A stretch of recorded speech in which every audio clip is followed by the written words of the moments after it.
ഞങ്ങൾ എന്ത് ചെയ്യും ചന്ദ്രേട്ട? 4-5 ആൾക്കാർ കത്തിയും കടാരും തോക്കായിട്ട് വന്ന് അവര് പറഞ്ഞ കേൾക്കാതിരിക്കാൻ പറ്റുമോ? ഗിരിയാടെ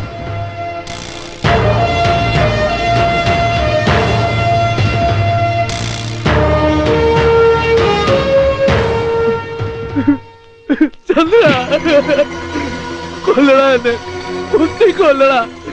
നിന്റെ കൈ കൊണ്ട് ചത്താ മതി എനിക്ക്. അത്രയ്ക്ക് ദ്രോഹമാണാ ഞാൻ ചെയ്തത്. നന്ദിയില്ലാതെ തെണ്ടി പട്ടിയാ ഞാൻ. എല്ലാം നശിപ്പിച്ചടാ. എന്നെ ഒന്ന് അടിക്കെങ്കിലും ചെയ്യടാ. എനിക്ക് കേക്കണ്ട. ചതിക്കാടാ നീ ചെയ്തത്. അതേടാ, ചതിയാടാ ഞാൻ ചെയ്തത്. അത്രയ്ക്ക് തന്നില്ലാത്തവനാണാ ഞാൻ. അറിഞ്ഞോണ്ട് പെടയായിരുന്നില്ല നീ. ഒരു സെറ്റ്